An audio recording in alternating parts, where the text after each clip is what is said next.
So at the core of the separate self, there is a profound and inexplicable sense of lack and wrongness. And this is something so deep in our conditioning, in our nervous system, in our embodied experience, that it's not a belief in any conventional sense. It's not any specific emotion, although it often connects with a emotional tone that could be characterized by shame and self-doubt, low self-esteem, insecurity. So that's part of that sense of innate inadequacy that is really what the separate self is built upon. So everyone is going to have this to a certain degree, but it is a spectrum in a sense that some people are more in touch with it, and also depending on the early trauma, like the amount of early trauma that the system is carrying, this type of sense of inadequacy, unworthiness, deeply rooted feelings of shame, and sense that there's something wrong in me. So that all of that can be highlighted and amplified a lot with a specific type of early attachment trauma. But even those who have a relatively healthy sense of self, like psychologically speaking, have at the core of it, this inexplicable sense of lack and kind of nagging sense of longing for completion without really knowing what that means.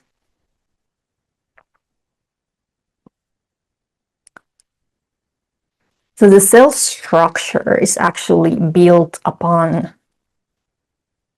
this type of core wound or core sense of unworthiness. And what the self structure essentially does, and now I'm speaking about the fundamental self structure, the I am fetter.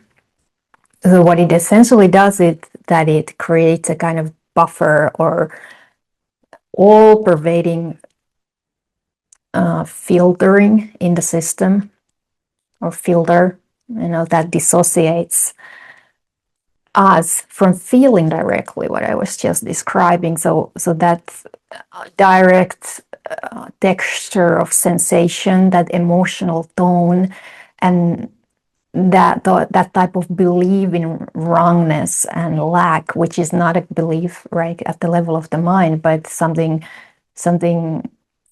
a lot more complex, and not so easily accessible. So with the self-construct, we kind of dissociate from all of that. And then on top of the self-construct, there's a lot more construction, fabrication, ways to divide the experience and ways to manage the experience that are being developed as the sense of self progresses further, and eventually we end up with this experience of psychological self, which is very much characterized by a strong polarization in the experience. There's a sense of a thinker, that has a relationship with thoughts and with the internal voice, and which tends to be very chaotic and characterized by constant sense of discord and inner division. And And most people feel that, some people are more bothered by it than others, right? That there's this constant inner commentary going on, and intrusive thoughts and thought patterns and compulsive identification with the thought patterns that causes anxiety, like constant anxiety and existential angst, depression, and incapacity to just feel directly what is happening in the moment. And yeah, so that's mine identification. And even when that starts to dissolve through awakening process and through shifts at the identity level, so that the identity kind of releases that type of highly contracted and polarized form of contracting around the belief of being a thinker and pushing and pulling around the thoughts and being completely identified with mental processes like that. So when that dissolves and into a type of experience that is sometimes referred to as just presence, just awareness, consciousness, right? Which is a lot more unitary and all-encompassing and spacious and fluid experience than the psychological self. It's still a form of self, very obviously, and it feels like that. It kind of feels like this is what I actually am underneath, the psychological self, that there is this basic nature of consciousness, which is boundless. It's very relaxing. It's a huge relief every time when the self-referencing psychological activity ceases and I can just relax into this presence. I can just feel what is happening. And most people describe this that, oh, now I'm actually present in the moment, as opposed to being immersed into the thoughts and kind of living in memories or projections about future or conceptualization of what is happening in the present. So it can be felt like, oh, I'm actually present.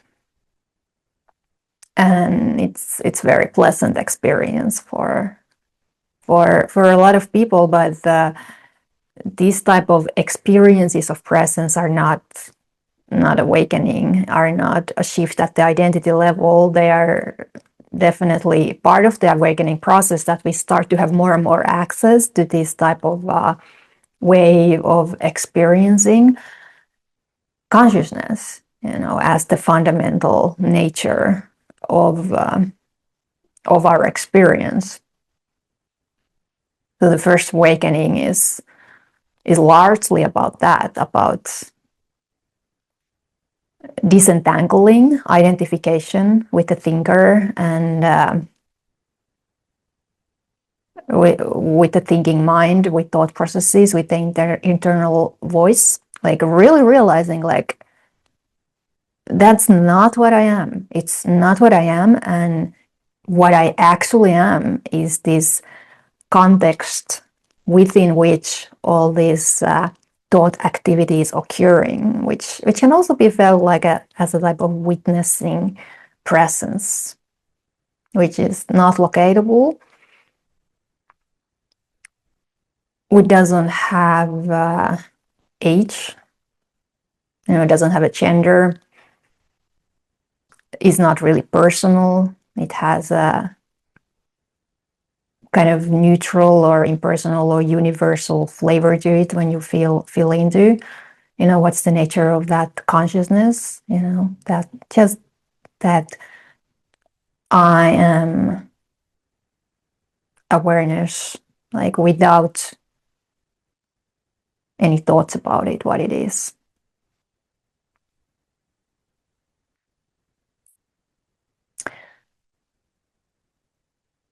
So even though this shift brings a lot of freedom, it brings a lot of relief, and it's so beautiful in so many ways.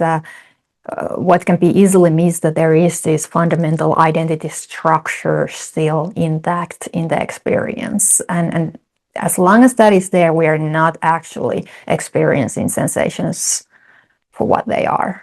We're not actually experiencing direct reality. There is this very subtle but fundamental duality occurring. You know, awareness, consciousness, and kind of everything else. And it doesn't necessarily feel like that, because you can kind of see that the boundary is not there, right? So you can look into the experience and see that I can never really find a boundary between consciousness and the object of consciousness, right? But at the same time, there is still very clearly usually that type of subject-object experience going on. You know, it's a lot more spacious, it's a lot more fluid, it's a lot more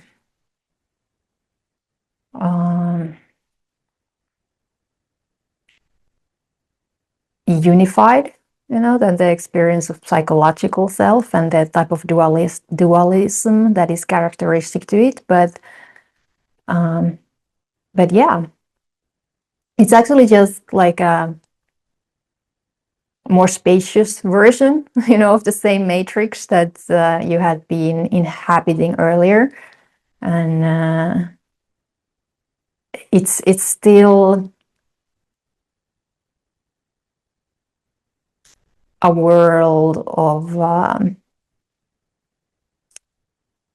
fundamental misperception. Okay.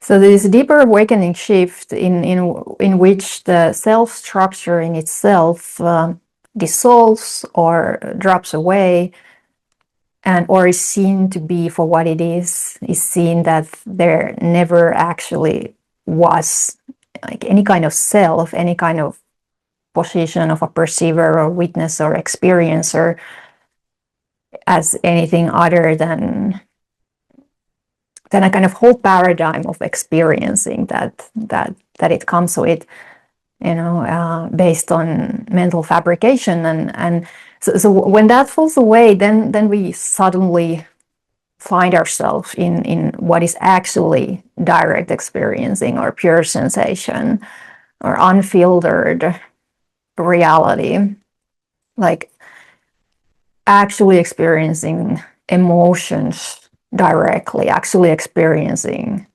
senses and also thought, because thought can be seen as one of the senses. So experiencing that totally directly without any capacity to step back from the experience or hide or avoid. And then we really see how much it was doing that fundamental identity structure. It kind of made all those avoidance strategies, coping strategies, and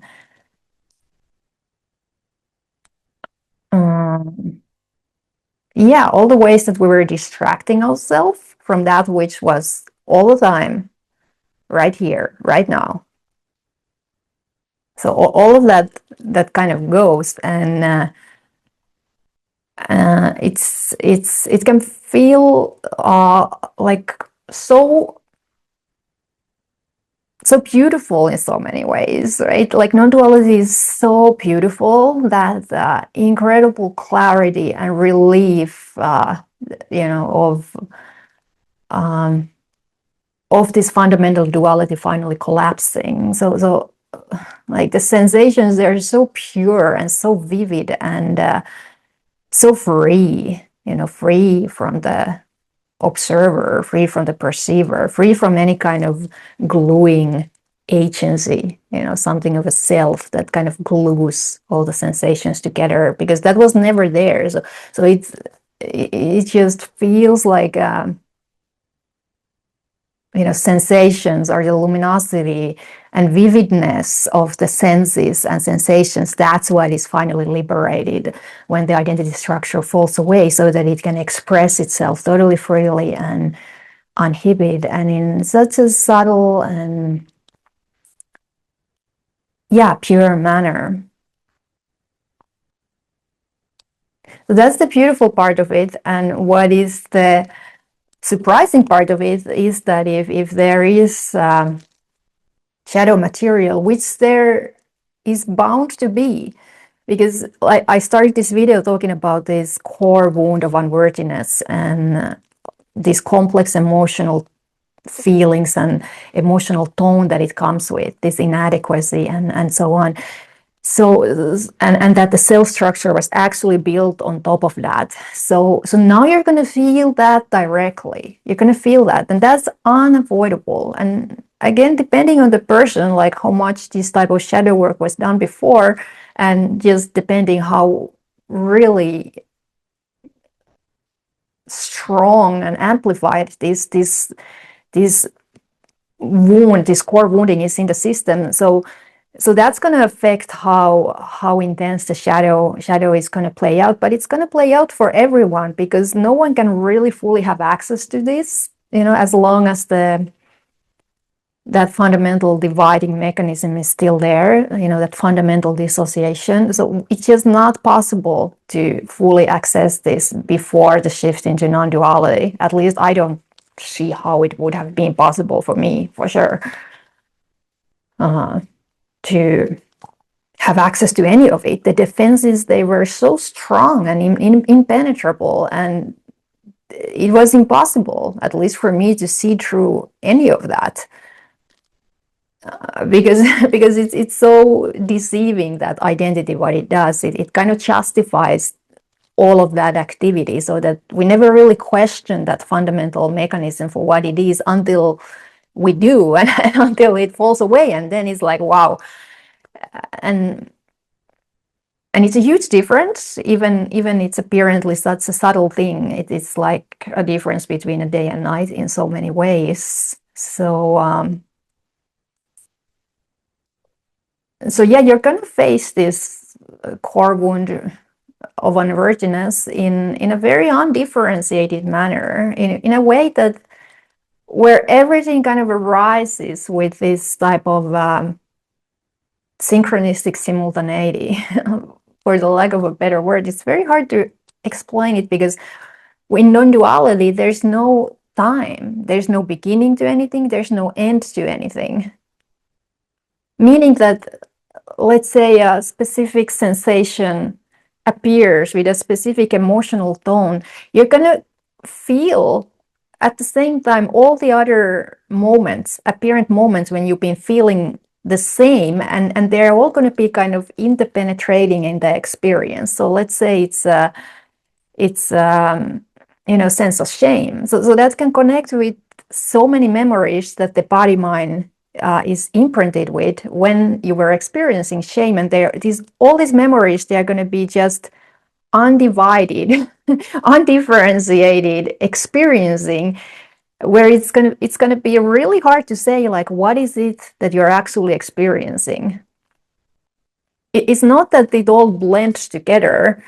It's more that all these artificial ways of dividing the experience are completely gone. So we have now this very kind of energetic, non-conceptual, pure experiencing, where the shadow material arises as seamless, undivided, undifferentiated kind of wave of stuff, which is not even stuff anymore, because it's totally empty. It's so formless. You can't locate anything.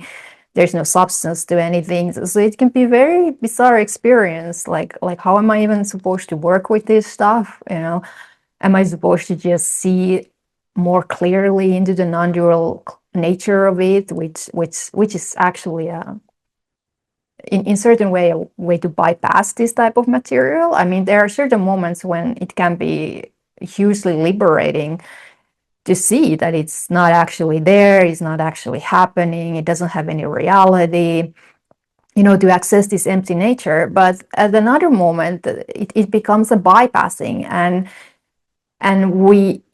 the system cannot really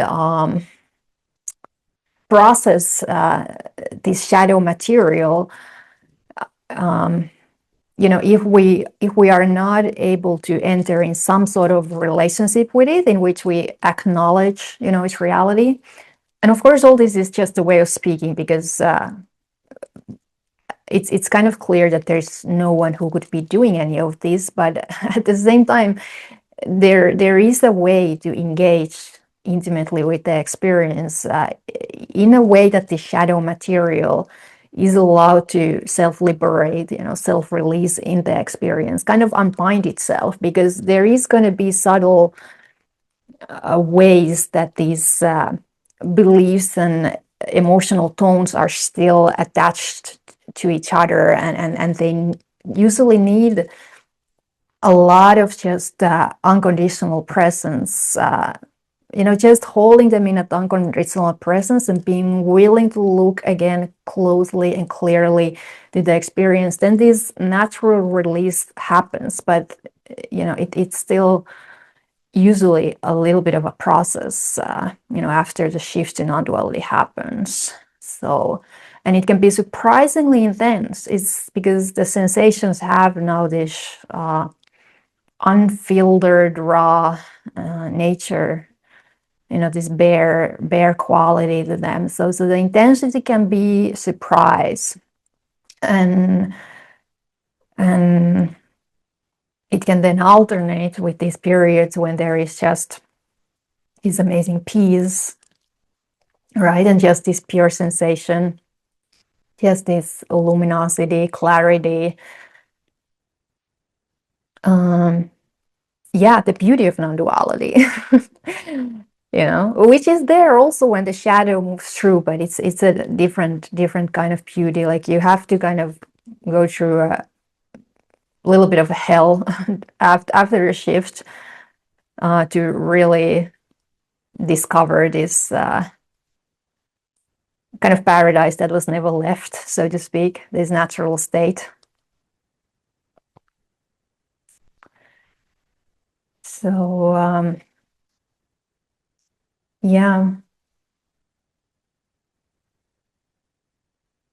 and we really have the capacity for moving through this phase of the journey. Like, we really do. And it all pretty much seems to kind of boil down to this fundamental inquiry about surrender, about resistance, because if there's anything in the system that is saying this should not be happening, it's going to feel quite agonizing in this state where everything is so bare and unfiltered. If you're going to start to push against the experience like that with a thought that is saying this shouldn't be happening, the shadow material that is appearing, it's going to feel painful. So why would we have that kind of thought? Well, interestingly enough, largely because of spirituality, like largely because there seems to be like deeply rooted conditioning in spirituality that awakening is just about, all these positive qualities that we hear about. And we are going to be exposed to spirituality and traditions in one way or in another in the awakening process. It's almost unavoidable. But especially if we've been exposed to it a lot, these type of teachings that describe awakening in those terms, and then the shift happens, I think that's one of the fundamental reasons why this thought or belief can be so intense. Like, this shouldn't be happening. Like, I've had awakening shift, or awakening shift had happened. That's probably a more clear way to express it, because it's clear when it happens. It's undeniable. It's self-obvious, and it's a paradigm shift, or a shift out of the paradigm of this identity of the I am experience, and there's no way to really talk about that. But if this happens to you, you know it's more real than real. And then it can be confusing that there is suddenly this type of suffering. Now you really experience suffering directly, actually, totally unfiltered, and it doesn't feel like suffering at this stage anymore in the same way like that mind identified experience was, that really kind of suffocating and contracted and rigid experience of being a thinker and being identified with the thoughts. So that's a very specific type of suffering, that type of psychological self that has dissolved already, usually like long gone at this point. So it's not that type of suffering. So it's very hard to even call it suffering, because at the same time this empty nature is so clear, this non-dual clarity is there, this transparency, this infinite vastness, this radiance, all of that's there. So it's kind of like hard to say if I'm like really suffering full on or it's not even happening. It's a weird phase, and that's why I think it's worth talking about that. It's worth talking about that, and if you are in this phase, it's worth finding teachers or people who can relate to this, who can relate to this, and maybe point out, in a way that it becomes very clear if that type of resistance towards is happening, this type of beliefs that these type of thoughts shouldn't be happening, or these type of emotions, they shouldn't be happening, because the non-dual shift or awakening has occurred. And it will resolve itself, so to speak, this phase. Maybe resolve is the wrong way, because also it's very clear that everything arises as natural perfection. So in that sense, there's no need to resolve anything. Like this basic nature of reality is beyond resolution. But for our relative experience, like for our system, for our body-mind system, for our nervous system, there is a kind of resolving into the natural state. Like the body-mind resolves into it. It kind of reorganizes itself, and this fundamental inadequacy, that was at the core of everything, at the core of the experience of separate self.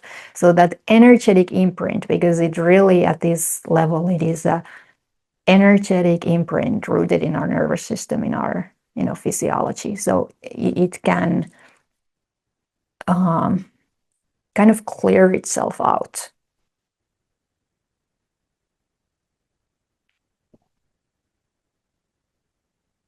Okay. So yeah, I hope this